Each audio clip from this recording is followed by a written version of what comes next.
એટીએસના DYSP હર્ષ ઉપાધ્યાયને જૂન 10ના રોજે એક information મળી હતી 5 ડિફરન્ટ ઇન્સ્ટા અકાઉન્ટ બાબતે.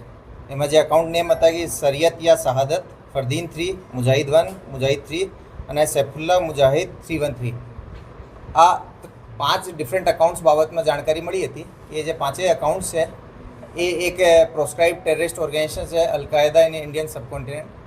આની જે વિચારધારા છે આનો પ્રચાર પ્રસાર કરી રહ્યા છે, ભારતીય યુવાઓને ધાર્મિક રીતે ઉશ્કેરણી કરી રહ્યા છે, દેશ વિરોધી કાર્યવાહી કરવા માટે બધાને ઉશ્કેરણી કરી રહ્યા છે, એન્ટી ડેમોક્રેસી એક્ટિવિટીઝમાં પણ એ લોકો ઇન્વોલ્વ છે.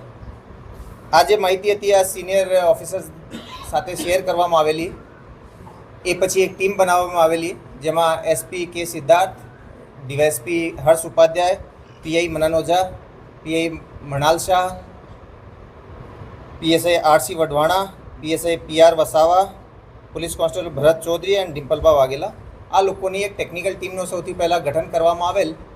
આજે 5 જ આઈડીઝ હતી, ઇન્સ્ટા આઈડી, આને રિઝોલ્વ કરવામાં આવેલ. રિઝોલ્વ કરવાથી ખબર પડી કે એમાંથી મુજાહિદીન 1 અને મુજાહિદીન 3 જે છે એ એક જ આરોપી દ્વારા એનો યુઝ કરવામાં આવતો હતો અને ટોટલ 4 આરોપીઓની આઈડેન્ટિફિકેશન થઈ શકી. જે દિલ્હીમાં રહેતા મોહમ્મદ ફેક, અમદાવાદમાં રહેતા ફરદીન શેખ, નોઈડામાં રહેતા જીશાન અલી અને આપણા મોડાસામાં રહેતા સૈફુલ્લા કુરેશી. એ જે 4 આરોપીઓ છે એ 4 જ આરોપીઓની આઈડેન્ટિફાઈ કરવામાં આવેલો. ટેકનિકલ આધારે જે છે એને થોડોક વધારે ચેક કરવામાં આવેલ અને આ જે ઇનપુટ મળ્યો હતો એની થોડી ફિઝિકલ પણ ચકાસણી કરવામાં આવેલ. લગભગ 25 કોન્સ્ટેબલીના મળીને એક ટીમ બનાવવામાં આવેલ. ટોટલ 4 ટીમ બનાવી.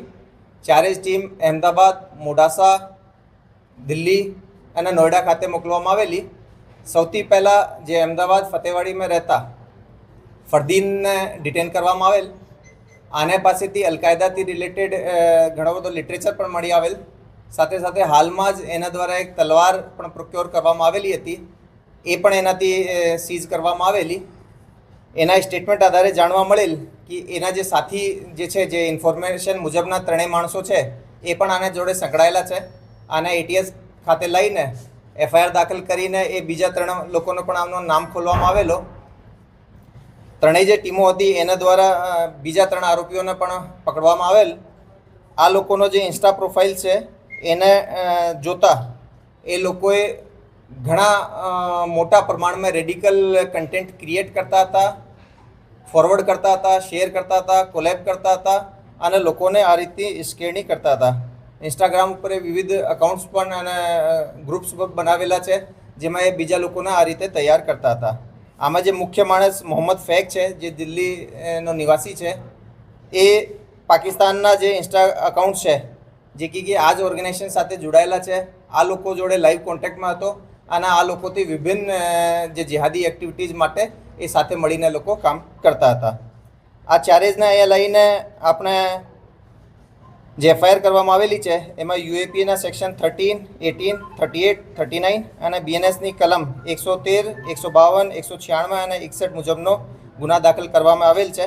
એમાંથી જે અમદાવાદ અને મોડાસાના જે બંને આરોપીઓ છે આને કોર્ટમાં પ્રોડ્યુસ હાલમાં જ કરવામાં આવેલ અને આના 14 દિવસના રિમાન્ડ પણ મળ્યા છે.